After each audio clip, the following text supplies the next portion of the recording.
Just how heated and how difficult this period of British politics became.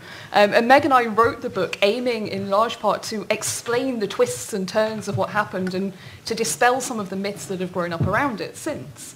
And it's a story that begins with the growing backbench movement for a referendum, particularly, of course, under David Cameron, and then goes on to take in minority government, 2 Supreme Court cases, some dramatic parliamentary defeats, the fall of Theresa May and rise of Boris Johnson, an unlawful prorogation of Parliament, and it ends, in our telling at least, because we had to stop somewhere, when the UK formally left the EU in January 2020. But to understand this story, we really have to go back to the roots of the referendum itself. It was called to try to resolve a long-running tension within the Conservative Party. David Cameron, encouraged by his victory in the Scottish independence referendum, hoped that a decisive Remain victory might quiet the Eurosceptic wing of his party, at least for a while. And he wasn't the only one who thought that calculation made sense. There were others in the party who weren't necessarily Eurosceptic themselves, who supported the idea of a referendum. In some cases, partly under pressure from their constituency associations, but also because they thought it might, as one person we spoke to put it, lance the boil within the party. This is not a wise way to call a referendum. And that was picked up on by one Commons committee, chaired itself by Bernard Jenkin, a Conservative Brexiteer, who critically called this a bluff call referendum. And one consequence of this was that it was ultimately called on an unclear prospectus. There was no real preparation done for a Leave result. And this laid the ground for so many of the problems to come when Parliament was given the task of interpreting the result. After the referendum, of course, David Cameron stepped down. Theresa May swiftly became Prime Minister. And her position in the party was quite tricky from the start.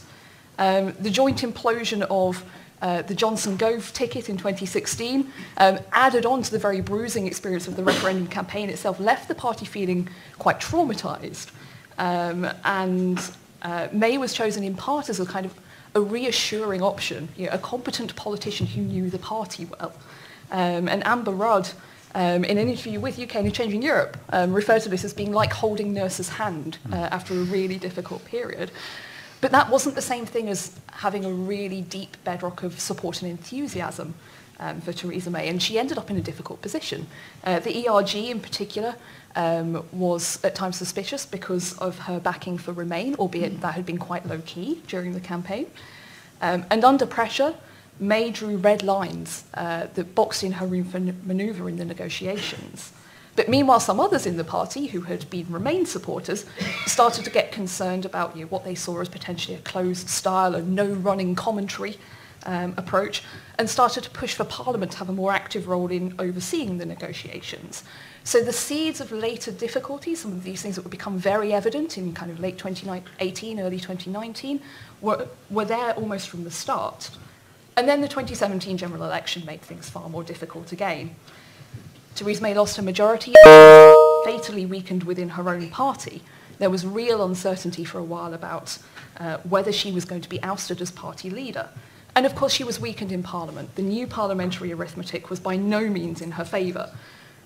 She had no real hope of being able to choose one wing of the party, choose one competing policy prospectus and freeze out the other. She needed to keep her whole party and her DUP partners on side. That was immensely difficult to do. That could have pointed naturally to moving toward cross-party working. But actually, cross-party working is very difficult for a Prime Minister who has lost their authority within their party, or at least lost a significant degree of it. And Labour was in a mess over Brexit. Its constituencies had split between Remain and Leave. That made coming up with a Brexit strategy a real challenge. And there was a Jeremy Corbyn problem. He was an unpalatable partner for many Conservatives.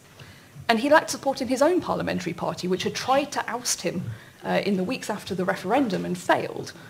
But he was strengthened by the 2017 election, unlike May, so there was no realistic prospect of him going anywhere.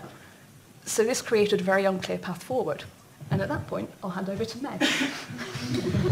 Thank you. So that was chapters 1 to 5 in 5 minutes.